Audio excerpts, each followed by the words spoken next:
Hey, Teresa.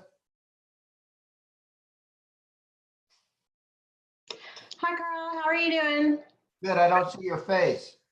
I'm not all the way on yet. Oh, there you are. Here I am. Mayor Horn should be on soon.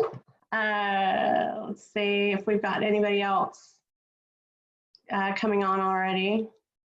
How many we got signed today? Around 25. Oh, good. Looks like we've got Darren Willard, Michelle Maxud, Mayor Hallisey, and there's Mayor Horn. We'll wait for him to connect to audio.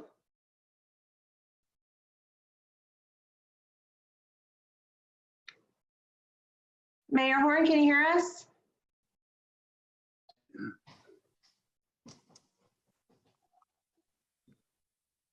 Mayor Horn? Yes. Oh, we can hear you. We can't see you though. We still have people joining to listen in on the webinar. We'll give it a few more minutes before we get started.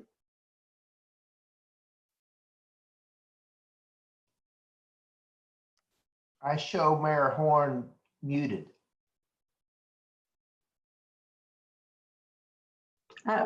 Mayor Horn, did we lose you? Well, it looks like we lost him.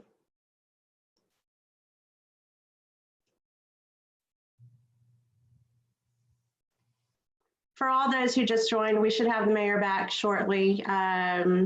We will get started right around 2 or as soon as the mayor joins us again.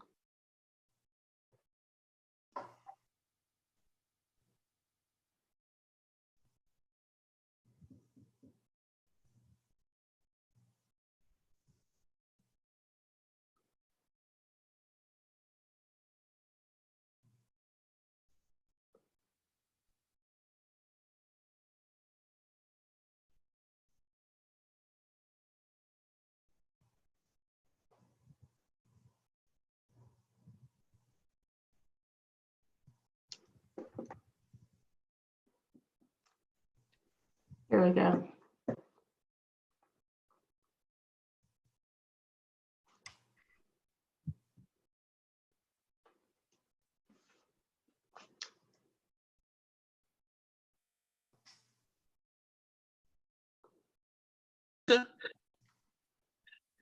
Mayor Horn?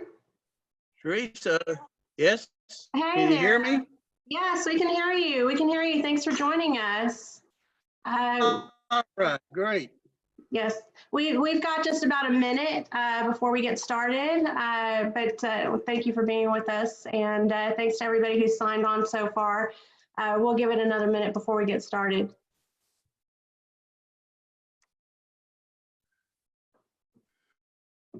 So, Mayor, this is Carl Joyner. How's everything in Alvin? Everything is fine, Mr. Joyner. Can't complain. Good, good.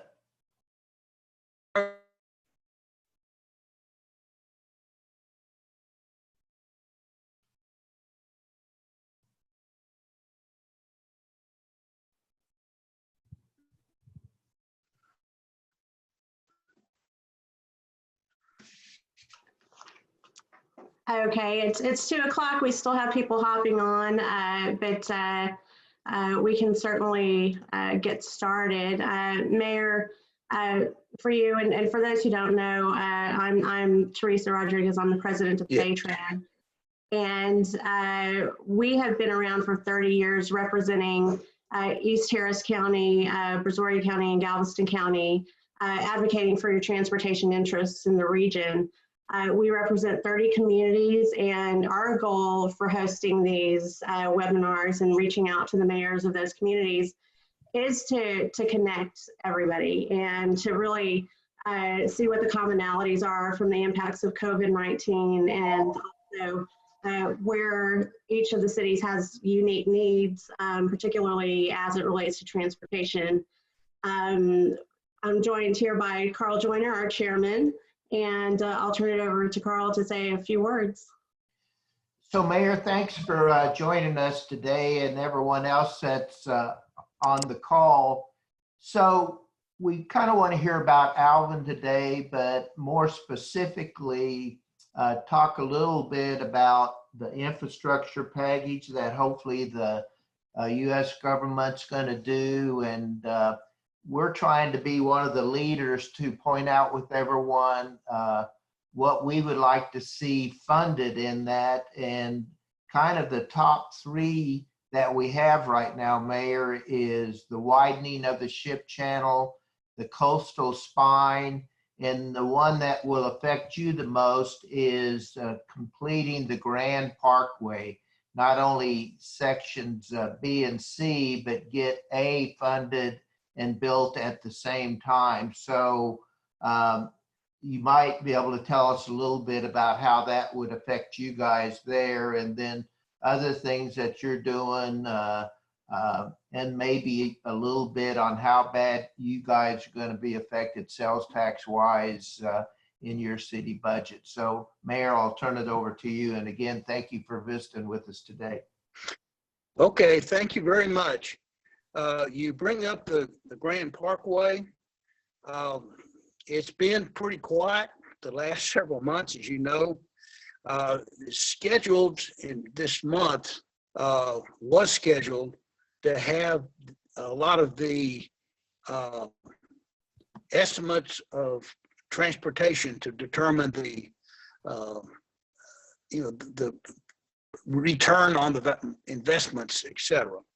I'm not sure exactly where that's at right now. We do have a meeting coming up toward the end of this month with the district TxDOT people, as well as some of the other elected officials. And I think we're going to get a pretty good update at that point in time. But as we stand right now, I really don't have anything new to offer on that subject at all. Mayor, can you talk a little bit about how the city of Alvin has worked with some of the other cities in the region to kind of advance that? I know, a lot of us went up to Austin several times to fight to keep the Grand Parkway in the UTP, but you were one of the ones at the forefront, and you had been already pursuing those meetings and discussions with TxDOT well in advance. But there have been a few other cities that have been very engaged as well. Can you talk about how you guys have worked together? Yes, we've worked together extremely well. The portion of the Grand Parkway that comes through Alvin actually goes through the center of the existing State Highway 35. And that, because of the Grand Parkway, the last 15 years, this has basically come to a kind of a halt in the traffic in that area. We're into traffic that we have in town right now. That's what's driving us to a large extent. We have had great cooperation from League City and other cities around us to get this thing going. And we have, you mentioned, we teamed with TxDOT in Austin several months back when this thing was being considered.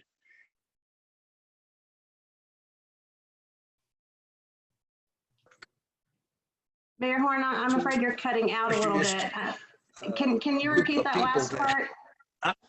We had a meeting in TxDOT in Austin several months ago, and it was, we were told it was the largest group of cities that had been done that they knew about. So it made a big impression. There's a lot of support to get this done, not just from the citizens and the businesses, but our elected officials played a really big part also in getting this done. Mm-hmm. So we think it's moving along pretty well. Like I said, we haven't had a update in a little bit, but we're going to have one shortly. And the update at the end of the month, is that kind of the update on the traffic and revenue study? Not sure exactly. That's what we hope it is. it may be a status on that work. We'll see. Looking forward. Great, great. Well, thank you again. And I know, you were out there for every meeting. We certainly saw people like Mayor Hallisey from League City. Representative Ed Thompson was there and has been very helpful throughout the process. So beyond that, we did mention that the Grand Parkway is one of our top 3 priorities that we're looking to advance if there is a federal infrastructure package. Are there other priorities that you're looking at in the city of Alvin beyond the Grand Parkway, roadway, drainage, any massive or major infrastructure projects that you're hoping to advance? We have a number of projects that we're moving forward. Let me mention one project that we are working with TxDOT on, and this is the extension of FM 528, which will extend the road over to Highway 6, and it's primarily an overpass. This does a lot to relieve traffic, but one of the main things is this is a evacuation route for Galveston County and City of Galveston. And every time we get a big rain, the existing underpass floods. And so that's a problem, and this is going to relieve that. And we're working real hard to get this done.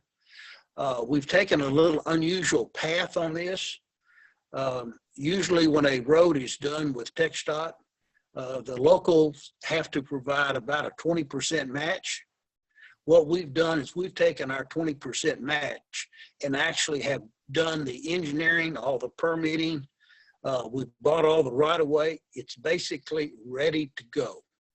And what the plan is, what we've been told, is that since it's only, I say only, about $13 million project, that there'll be money that will free up from some of the other projects to do this. So we hope to get it moved along pretty quick.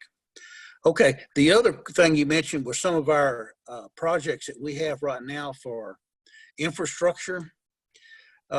We have a lot of old water and sewer trunk lines that were put in the 1940s, 1950s, and they're failing. And we have an ongoing project.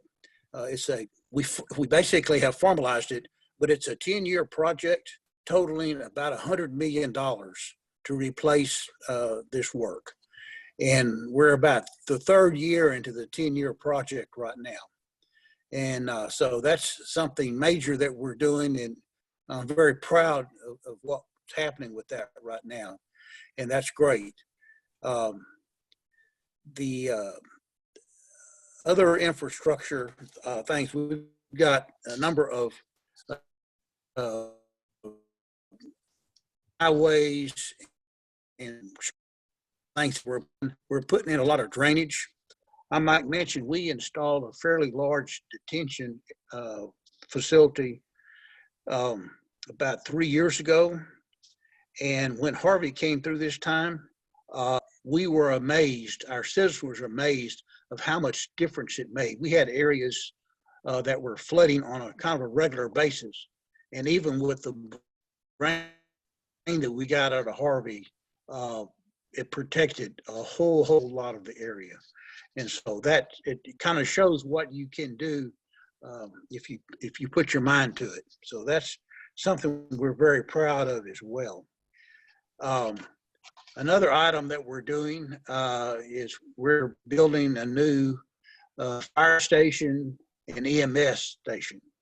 And it's moving along pretty well, and we're very proud of that project.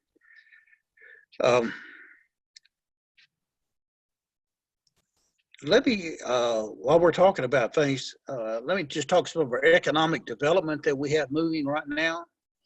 We have a number of retail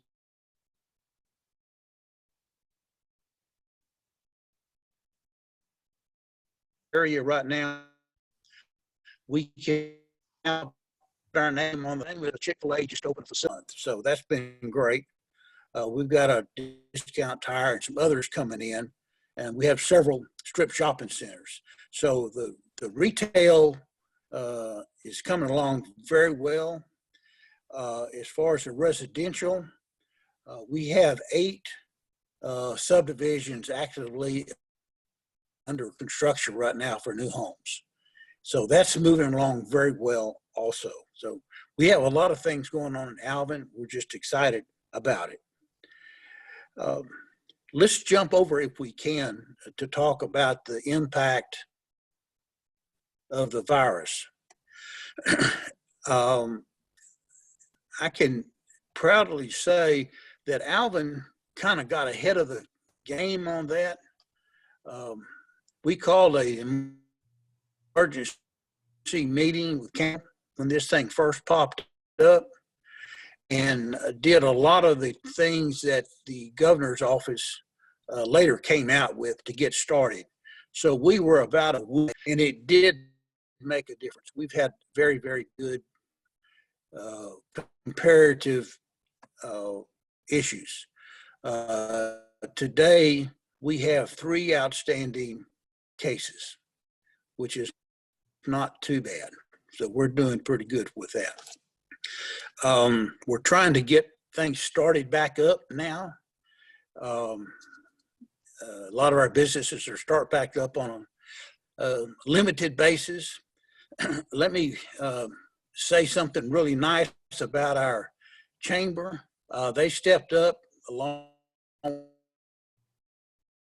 city, and what we've done is we have a program around to these businesses and lost a lot of money through no fault of their own, and put a sign up so people can recognize it. The sign says we're now open, and so it's working real well. And it can also say during this whole episode, our citizens and businesses really stepped up and did a great job. We had very little enforcement issues, and the businesses, you know, they kind of stepped up and did what needed to be done. And I just can't be more proud of our people that we have. It really has been great. Well, and I did want to mention that, I understood that you had that campaign going with the chamber to get everybody open for business and letting the community know that Alvin is open for business. So what do you see are the next steps once we start to fully open our businesses? Where does Alvin stand, and what's the plan as we move forward? Well, the plan, as I understand from the governor, is that they're going to go to a 50% open, and then probably, I don't know, maybe 75% or whatever. The governor has a conference call this afternoon at 4 o'clock, so we'll learn a lot more about what's happening then. But it's coming along well. Just like I said, I'm very proud of our people. They've done a really, really good job.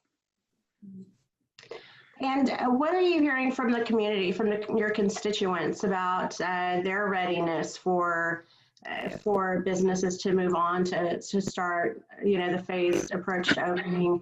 Are you hearing mixed responses from the citizens, or are they all pretty much ready for it to get moving? I think everybody is more than ready to get started. I think all of the politicians are probably following the citizens, really, but it's moving along well. The people are ready to go. Everybody feels safe in what they're doing. The protective items that the businesses have done are good. So it's going well. Now, I think it'll move along pretty good. I'm hoping by September this will be in our rearview mirror and we won't have to worry about it anymore. So we just need to move on, and I think it's going well. It really is going well. And Carl, do you have any questions? Talking in your role as a former mayor of Kemah, you certainly understand a lot of the city dynamics, in terms of running the city and getting through a situation like this. Do you have questions regarding the city of Alvin or? Yeah, so Mayor, in Kemah, with the boardwalk being shut down, that's been a major hit for us, and then the bars and the restaurants. So our budget isn't like yours necessarily, but for a little over $4 million budget, we're looking at a $1.5 million shortfall by the end of September, and we're having to cut staff and police. Wow. And a lot of people say we're not safe, but Kemah's not a town of 4 million visitors right now. It's a town of 2,000 people. So we really have to look at things differently. But I know everyone here is anxious to get back going. And from our standpoint, I think everyone's done a good job of protecting and following the orders. But what kind of a shortfall do you see for Alvin from all this? We don't have a really good number right now, but we don't have a situation like Kemah has. Our sales tax primarily is Walmart and Home Depot and that type of thing, which have been open for all the time. So we are seeing a shortfall in sales tax. But if I had to guess, and I'm just guessing, we may be a 20% short on sales tax. I don't know for sure because it follows, in time. We're looking into it, but like I said, we don't have quite an issue like that. And our sales tax is not a major portion of our budget either. So that's going on well. One of the things that Alvin has done, we have always had a financial backstop, if you will. We put money into an emergency fund every year. And by ordinance, it has to be 25% of the annual of the city. We go over that quite a bit. Right now, we're running about 42%. So we have almost 6 months of money set aside to run the city if nothing else came in. So we're financially in pretty good shape for that. I might mention that when Harvey came through, that backstop saved us a lot of money because, as you know, FEMA was kind of slow on getting money, but we never were able to slow down from that. So we're not seeing a major upset. Our businesses, a lot of them are oil and gas related, and probably we're having more impact of the low gas prices because of the Russians than we are of the virus. So everybody has their different issues, but it's moving along pretty well. The other thing I might mention is we have just south of Alvin, we have a very large chemical complex, and it's moving along fine. They're expanding quickly, and they got some big projects going on. So a lot of our normal activities kind of come from that aspect of it as well. So like I said, I see nothing but good things for Alvin right now. And I think, like I said, this virus is going to be in our rearview mirror very shortly. Well, go ahead. Go ahead, Chairman. I was just going to say that is good news. We hear a lot of dire information on the news, and you know, we've heard from some cities who have reported, you know, some impact, but something reasonable to deal with as we come back from it. So it's good to hear that the city of Alvin is pretty well positioned. Chairman, you were going to say something. Yeah, I just want to say, Mayor, that it's good that you kind of have a pretty good story out there, and you ought to probably get that out to all the counties that Alvin is doing well and has weathered this well. And it sounds like a lot of it has to do with your leadership and the leadership of your council. And so anyway, I appreciate your being a guest today. Do you have any parting comments you'd like to say to everyone before we close this? I just would like to thank your group for all the help they did on the Grand Parkway. We were kind of struggling by ourselves because we didn't know all of the support that was available. And you guys stepped up and really did help us getting some attention to it. And I think Grand Parkway is great now, and a lot of it, the credit goes not to us, because y'all did a fantastic job. I know the Bears Roundtable sent a letter, and in my mind, if I'm a guy at TxDOT up in Austin, and I get a letter that's got 15 mayors' name on it, that's got to mean something, and we appreciate that. Yeah, absolutely. Well, listen, thank you so much. And next Monday, I believe, is our good friend, Mayor Pat Halsey, and I see he's All right. on here. So everyone tune back in next Tuesday, and we'll hear what's going on in Lake City. Sounds great. Everybody. Thank you, Mayor. Thank you very much. Thank you, Chairman. Thank you. Bye. Thank you. Thanks, everyone.